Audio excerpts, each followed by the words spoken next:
Assalamualaikum warahmatullahi wabarakatuh. Selamat pagi, Bapak Ibu Panitia yang saya hormati, Ibu Instruktur kami, Ibu Leti Andriani SPD yang saya hormati, Bapak Ibu peserta yang saya hormati, serta Ananda yang saya banggakan. Pada kesempatan kali ini, kami dari grup 5.2 akan membahas mengenai belerang.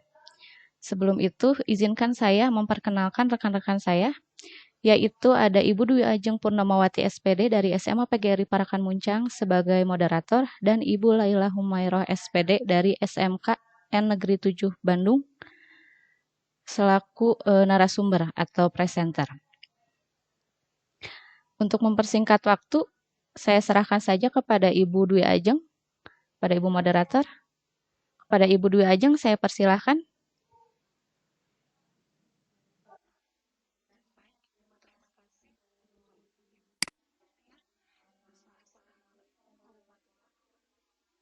Selamat pagi semua.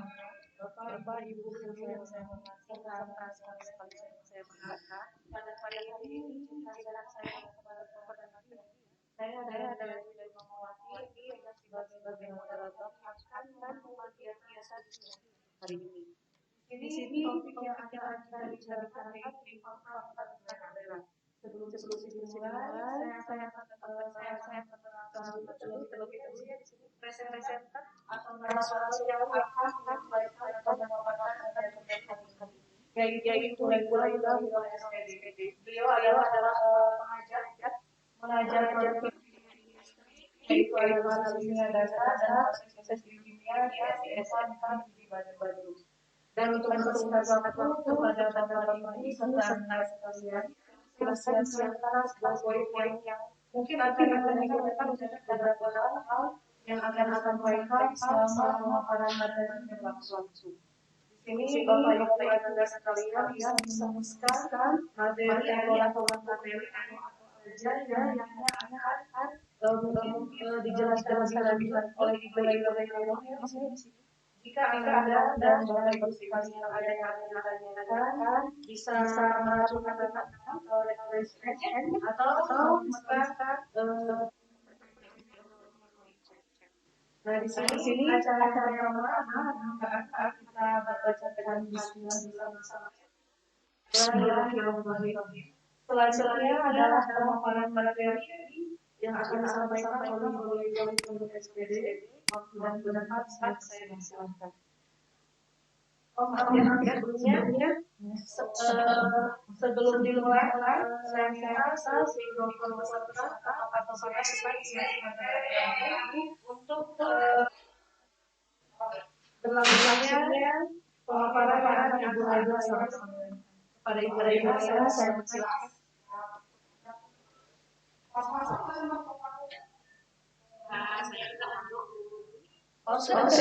Silakan. Assalamualaikum warahmatullahi wabarakatuh. Kembali ke ulangi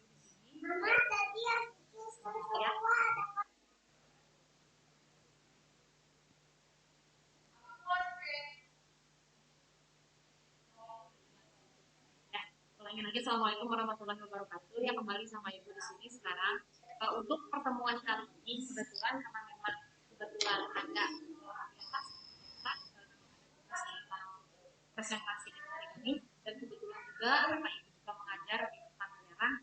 Kalian saja hari ini dengan waktu yang ada Tangerang dan juga tentang tugas yang memang Ibu harus ya.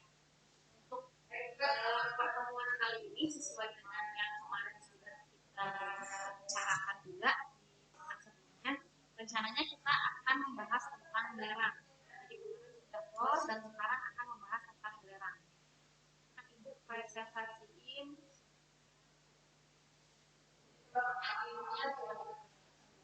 ya.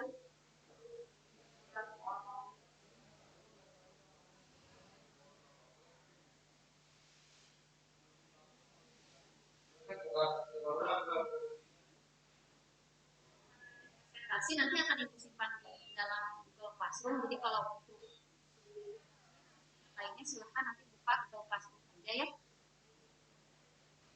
Sudah baca sudah terlihat Belum ada ya?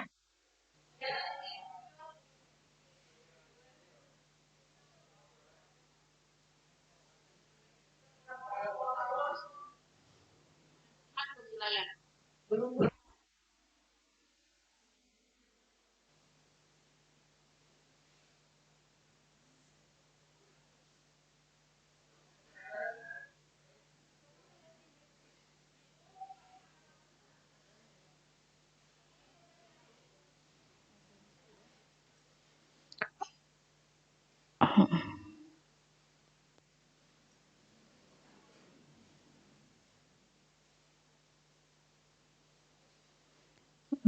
Aku tuh bukannya udah nge-share belum kemarin teh ya?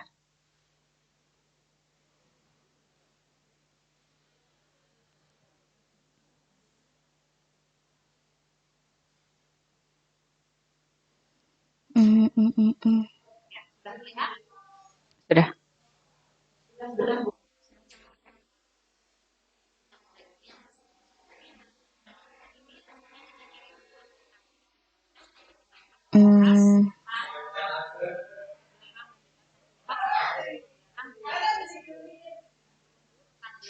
Apa sih tentang fakta atau fakta beneran yang kalian juga semua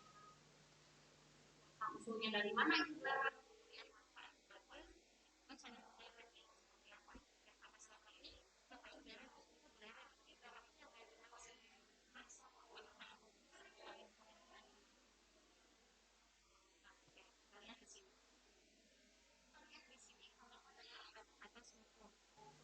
Ataupun belerang sama aja. Rata-rata pasti orang menghubungkannya dengan bau. Kita ngomongkan bahan-bahan yang terbuat dari sulfur ataupun apapun itu yang memang dia mengandung masalah sulfur, pasti dia katanya dia memiliki sulfur belerang identiknya sama. Oh, yang tadi. Nah ini, ya. Di sini ada beberapa bahan makanan yang mengandung makanan apa saja yang mengandung sulfur. Kalau kita lihat di sini, dan ada bau. Iya. Yang tadi ada masalah. Kemudian kalau bahan misalnya telur misalnya ataupun telur yang tidak busuk. Ada lagi misalnya di sini ada bawang goreng, kemudian ada lagi bau-bauan yang memang ia bikin rapi ataupun bahkan misalnya bau mulut. Lagi saum ya, rata-rata kan aroma mulut itu berbau ya. Nah ini sebenarnya kalau misalnya kalian sadari ini semua mengandung sulfur. Lihat baik itu durian yang memang baunya walaupun harum, tapi sebagian orang ada juga yang memang nggak suka bau durian karena memang dia sakit. Ataupun misalnya bau ketika dia meletus, ataupun ketika misalnya lagi semua adalah mengandung sulfur. Bukan katanya mengandung namanya sulfur, tapi sulfurnya adalah yang namanya PSC, yaitu volatil sulfur kompound. Sulfur senyawa-senyawa sulfur sudah meluap. Nah, selanjutnya ini ciri-ciri belerang. Sebenarnya belerang itu apa sih? Apakah betul belerang itu berbau ya? Belerang sebenarnya belerang itu merupakan zat murni yang tidak berbau dan tidak berasa. Jadi dia memiliki struktur yang beragam. Jadi intinya kalau belerang yang murni nggak ada baunya sama sekali, nggak kayak yang kita identik kalau yang namanya bau. Tapi kalau zat murni belerang itu sama sekali tidak berbau dan juga tidak berasa. Memiliki struktur yang beragam, tergantung konsistensi. Kemudian secara alami banyak terdapat di gunung berapi. Katanya senyawa yang terbentuk kebanyakan berbahaya bagi manusia. Itu adalah senyawa yang terbentuk. Senyawa apa aja yang beracun ataupun yang berbahaya? Senyawaan sulfur yang utama katanya adalah SO2 dan SO3. Inilah yang menimbulkan racun atau menimbulkan efek bagi misalnya hujan asam ataupun efek jelek misalnya bagi logam dan lain-lain ya. Ini adalah senyawa-senyawa sulfur yang beracun. Nah, ini katanya berupa gas yang mudah larut di dalam air sehingga dapat menyebabkan hujan asam dan efek yang ditimbulkan dapat dikurangi dengan cara melewatkan air yang tepat. Nah, udah tinggal melewatkan efeknya air nanti hilang sendiri. Asal usul sulfur. Dari mana sih belerang itu berasal ya? Belerang itu atau sulfur itu adalah unsur kimia dalam kadar periode dalam S dan nomor atomnya dia 16. Nomor atom 16 lihat dari dulu. Jadi golongan berapa dan belerang ini dalam bentuk aslinya adalah sebuah zat padat kristalin kuning. Warnanya adalah kuning. Dan bentuknya kalau dalam bentuk aslinya bukan padatan ataupun batuan, tapi bentuknya adalah kristal seperti ini. Kristalnya warna kuning. Ini belerang dapat ditemukan sebagai unsur murni atau sulfida. Contohnya ada galena, AbS, ada sphalerite, ZN, ada pirit, ada sulfat. Ini adalah unsur penting dalam pembentukan hitam.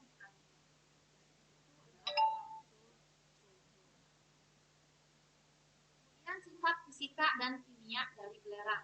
Sifat fisika dan kimia dari belerang itu sendiri, kalau kita lihat dari nomor atomnya dia adalah 16, konfigurasi elektronnya neon ya 10 PS 16. Kemudian di situ ada massa atom relatifnya adalah 32, kemudian bisa disingkat AR-nya adalah 32. Dari jari atomnya di situ ada 1,0 strong.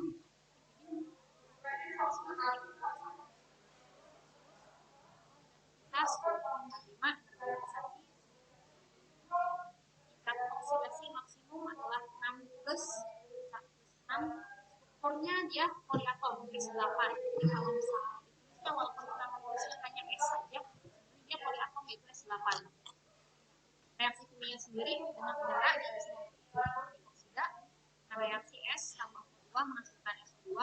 Kemudian dengan massa hidrogen dia akan menghasilkan hidrogen dioksida. S tambah H menghasilkan dia A. Kita lanjutkan.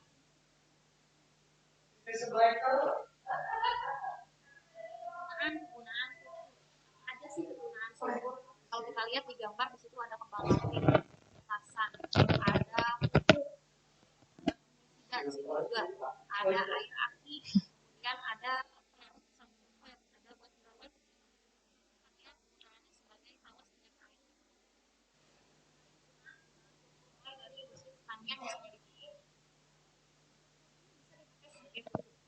sebagai pembasmi hama ataupun tidak. Selain itu dia juga bisa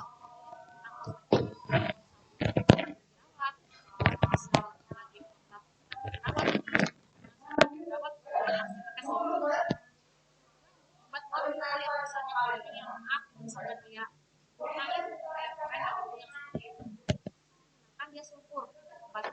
Ada lagi bahan korek api yang bagian atasnya itu ya. Sulfur, ada lagi bahan peledak, itu sama. Itu. Bahan aditif Itu. Ya pencet, apa kita tinggal lagi.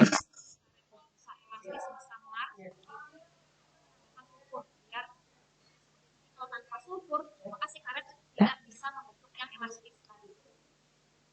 Bahan aditif aspal, bahan aditif pada aspal, jadi si aspal juga biar si aspal ini lebih elastis, dia lebih bisa menyebar dengan baik dan ketika panas dia bisa menghilang.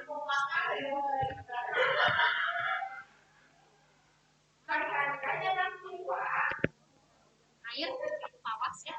Kalau tawas itu air kualitas ada sulfurnya di situ. Ya, dia menggunakan kadarnya air. Kalau yang di PDAM kemarin pernah di PDAM tawas pertama adalah menjadi air. Juga kalau misalnya memang yang airnya sangat-sangat kotor kayak di gambar ini ya, yang memang dia udah coklatnya itu tinggal ditambahin dengan tawas ini nanti akan membentuknya gumpalan-gumpalan yang coklat turun ke bawah. Juga ada bahan pengisi aki. Kendaraan motor, aki. Oh iya. Ada air aki ataupun aki ya, ada air pengisi aki. Kalau misalnya kalian suka ngisi aki, udah dipencet kan? Ada yang memang yang namanya yang warna biru sama yang warna merah. Ini memang air aki, kita belinya aku warna merah. Itu yang mengandung H2SO4-nya, tapi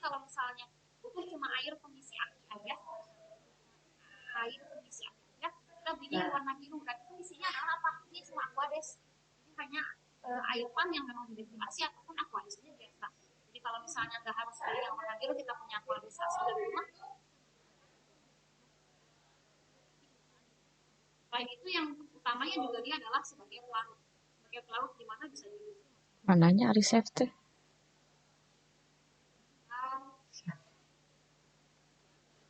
masuk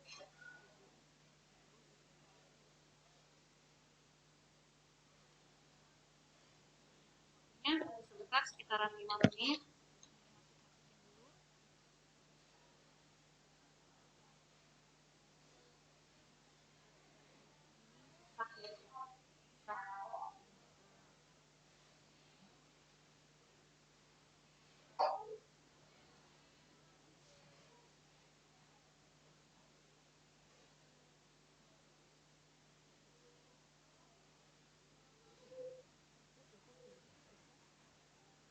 Cukup lah kayaknya. Belum di-share ya? Nanti aku share ya.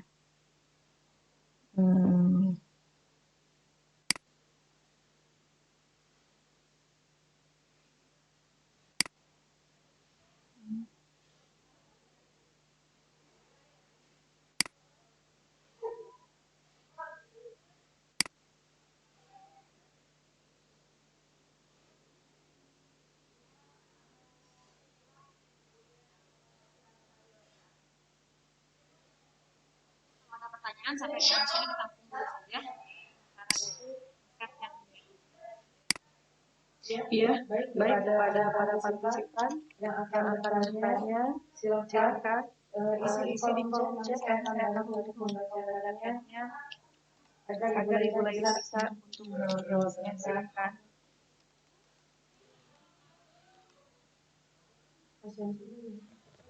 Ini mau.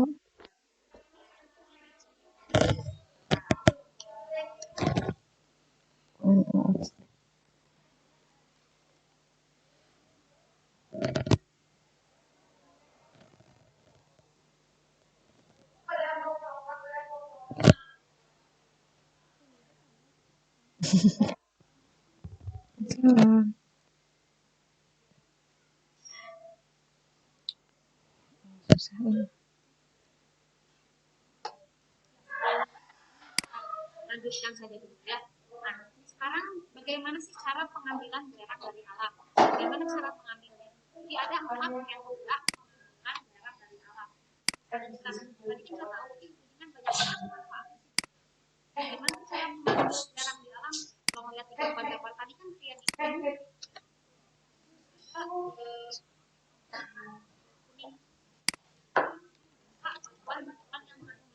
Gimana sih ngambil belerang seperti itu? Cara menambangnya apakah ada cara khusus? Ada beberapa cara untuk menambang belerang. Jadi ada 4 cara di sini. Kalau kita lihat ada penambangan manual atau metode penambangan manual, ada metode tambang Direkam. Emangnya iya direkam?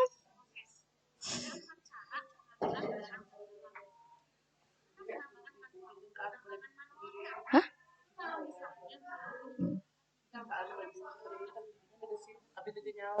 Oh, enggak.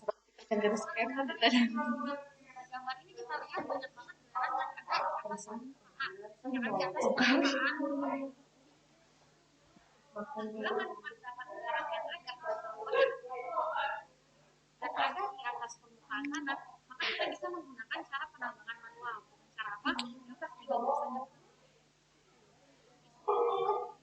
Banyak dan itu kan sistem kan dilaksanakan dengan sistem padat karya tentang nah ini semua yang ada di atas permukaan tanah. Nah, yang kedua, gimana kalau misalnya ternyata si itu di bawah tanah, bukan di atas kayak tadi. Misalnya dia di bawah tanah, di atas tanah, maka kita bisa menggunakan tambang terbuka, metode tambang terbuka. Tambang terbuka ini digunakan kalau misalnya kita ada di atas permukaan bumi dan dekat dengan permukaan bumi. Tadi di atas permukaan bumi, kalau ini di bawah permukaan bumi. Jadi tinggal cuma satu, tapi nggak terlalu dalam. Jadi, dengan cara apa? Diambilnya dengan mekanisme ekskavator, dan lain-lain. Itu metode tambang terbuka. Selanjutnya ada metode tambang bawah tanah. Metode tambang bawah tanah itu apa? Ya, jadi kalau misalnya ternyata ada sumur yang di bawah tanah jauh dari permukaan, kita bisa menggunakan metode tambang bawah tanah. Bagi endapan belerang yang terdapat di bawah permukaan ini, bagaimana cara mengambilnya? Dengan cara membuat lubang-lubang bukaan. Membuat lubang-lubang bukaan ke arah endapan, misalnya ke selatan. Jadi yang terakhir adalah press proses. Press proses ini kan ataupun hak ciptanya ya, yang memang menciptakan metode ini adalah yang press ini di tahun 1887.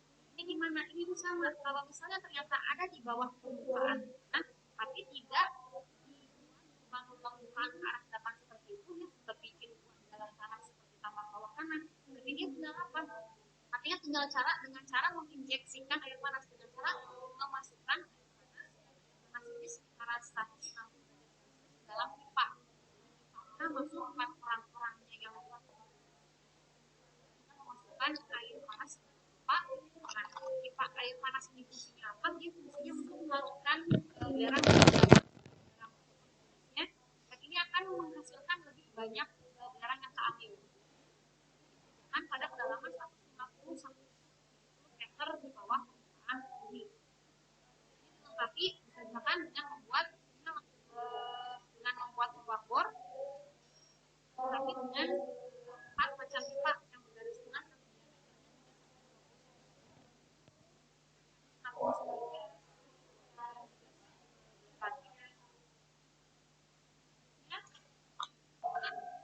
kalau kita lihat, tadi kan kita butuh belerang, kemudian kita menambang belerang. Setelah menambang belerang, belerang bisa habis nggak sih? Kayak di yang kemarin kita pelajari juga kan lama-kelamaan minyak bumi akan habis ya. Karena apa? Karena daur ulang minyak bumi itu sangat tahun lamanya. Belerang ini nggak akan selama daur ulang minyak bumi. Jadi kalau untuk daur ulang sulfur atau biogeokimia ini dia lebih cepat dibandingkan yang minyak bumi itu. Dengan cara apa? Ya, si sulfur yang memang keluar dari misalnya api ataupun misalnya dari ini kan pasti menghasilkan pipa-pipa yang mengalirkan gas keluar, dan gas itu rata-rata adalah S2 ataupun NO3. S2 sampai NO3 itu keluar ke atas. Dari yang si gunung Batur itu dia keluar ke atas. Ada lagi juga H2S misalnya hidrogen sulfida. Dia akan keluar ke atas. Nah, ada lagi di metil sulfida, CH3S, CH3 di metil sulfida ini sama, ada di atas, di atas awan, dan dia akan bereaksi dengan air, karena pasti hujan. Kalau sekarang hujan, apalagi hujan di perkotaan, kalau kalian cek pH-nya pasti di bawah 7. Banyak mengandung belerang. Sama aja kayak misalnya di pegunungan yang tempatnya lain pun sama, pH-nya pasti di bawah 7. Jika dia bereaksi dengan air, maka dia akan menghasilkan hujan asam. Si air ini kan bisa langsung masuk ke dalam tanah. Jika langsung masuk ke dalam tanah di sini, dia akan menghasilkan SO4 di dalam tanah. Jadi kalau misalnya si air ini pakai misalnya untuk minum hewan ataupun misalnya dunia. Nah,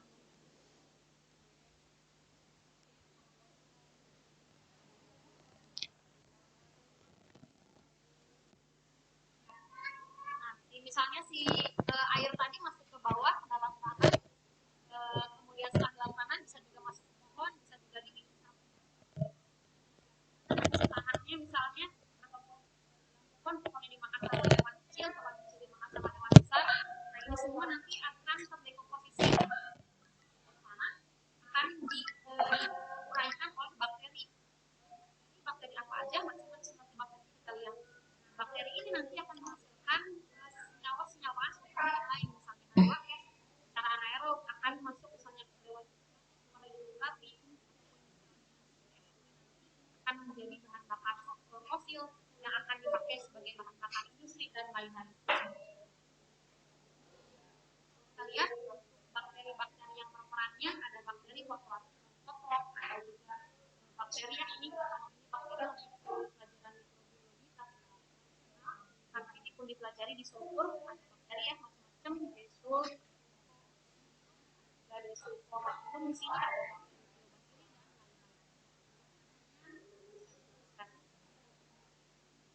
yang akan dijelaskan lebih lanjut dan nanti akan masuk pelajaran adalah tentang Waktunya berapa lagi Bu Laila? Jam 8 lebih mulai itu.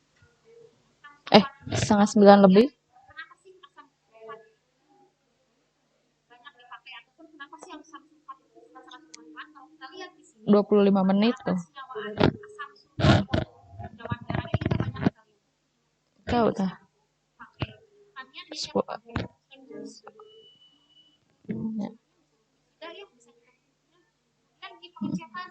Kalau enggak Bu Laila 10 menit lagi itu aja. operator menghasilkan listrik pakai asam sulfat ataupun di penyamakan kulit jadi jaket kulit ya pakai asam sulfat.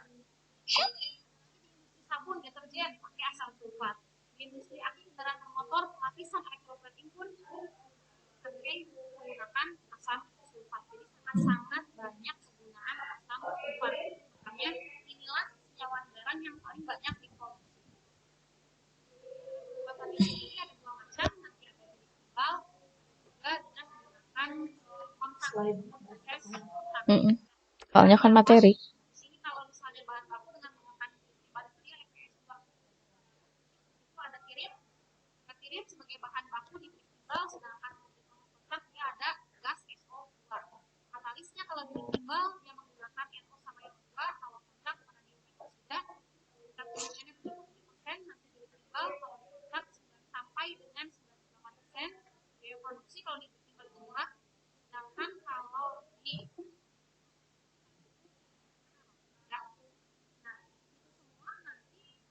dilihat ya istilahnya kalau sekarang memang tidak banyak menggunakan kenapa karena memang hasilnya itu yang memang sangat-sangat maksimal tapi walaupun belum ditinggalkan jadi masih banyak aja orang yang menggunakan cara pembuatannya sendiri sama di tempat ini semua nanti akan dijelaskan di video berikutnya. Sekarang ya silahkan nanti kalian buka langsung ada cara pembahasan metode jadi kapal dan juga metode asam sulfat. Kalau ada pertanyaan silahkan. Ya, baik. Terima kasih Ibu Laila dan para partisipan di sini yang sudah masuk bergabung dalam diskusi hari ini. Apabila ada yang bertanya silahkan bisa menuliskan pertanyaannya. Saya akan bantu membacakan kepada partisipan. Saya silakan.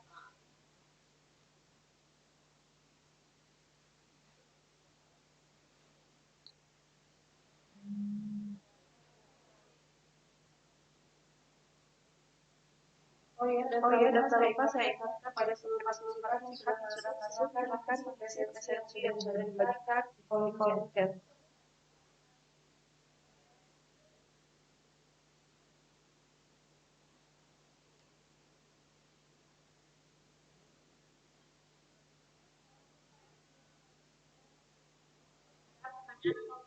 Ya, silakan.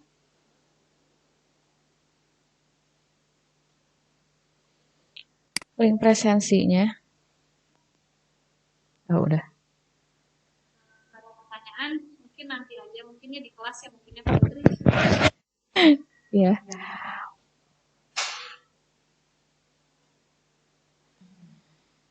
Sudah, cukupkan saja. Ada yang mau bertanya? Masih malu-malu tampaknya Bu. Ya, mungkin. Ya, kalau enggak nanti silakan di grup atau di kelas roomnya silakan. Ya, baiklah. Kalau begitu, kalau tidak ada yang bertanya, mungkin nanti bisa langsung ke Ibu Laila. Asalkan saya tunggu sampai sesi selesai. Saya tunggu satu menit lagi. Ada yang mau bertanya, saya silakan.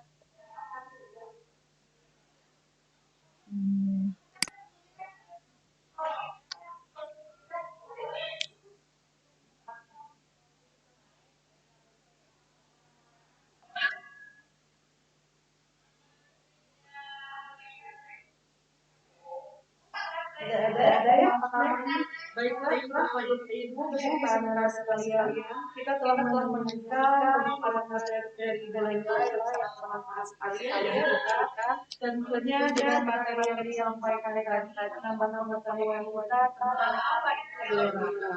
Kita berikan terus ya, Laila. Nah, selanjutnya ada sesi tanya jawab tadi sudah saya buka, tapi mungkin lebih ke nanti sifatnya akan menjawab langsung ya para siswa-siswi pada Ibu Laila. Baik, saya persilakan Ibu Laila nanti untuk menjawab dengan cara mungkin dijawab ke Ibu Laila langsung. Nah, di sini saya ucapkan terima kasih ya Bu ya atas pemaparannya. Sangat bermanfaat sekali hal yang dijelaskan semua yang tadinya tidak tahu menjadi tahu apa itu Ibu Laila. Di sini izinkan saya untuk merangkum kegiatan atau misalkan materi yang telah Ibu Laila sampaikan tadi. Di sini sudah ada unsur-unsurnya yang memiliki tidak berbau, tidak berasa, dan berupa pada kristal kuning di bentuk moniknya. Beberapa senyawa yang itu memiliki aroma atau bau yang menyengat. Akibatnya adanya sulfur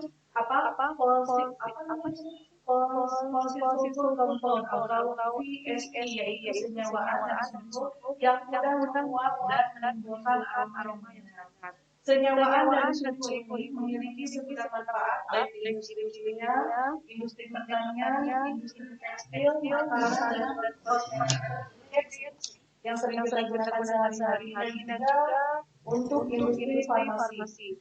Sulfur ini memiliki daur biokimia sehingga dijamin keberadaannya di alam. Dari sini tentunya kita tidak akan merasa ketakutan untuk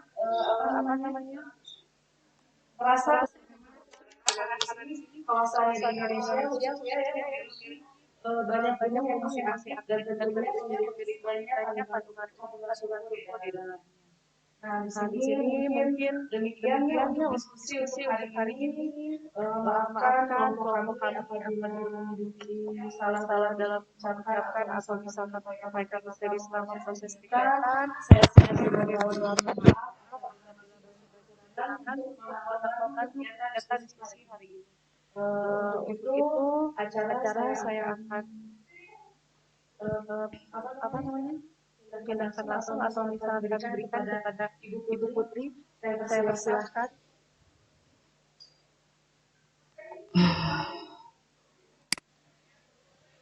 Ya, terima kasih Bu Ajeng. Demikian materi pembahasan dari kelompok kami. Marilah kita ucapkan Alhamdulillah. Alhamdulillah. Mudah-mudahan apa yang disampaikan oleh Ibu Laila tadi bisa bermanfaat untuk kita semua dalam kehidupan sehari-hari. Saya sebagai host mohon maaf apabila ada salah kata. Marilah kita beri aplaus untuk kita semua. Sekian dari kami. Wabillahi taufiq wal hidayah. Wassalamualaikum warahmatullahi wabarakatuh. Waalaikumsalam warahmatullahi wabarakatuh. Buat anak-anak semua terima kasih.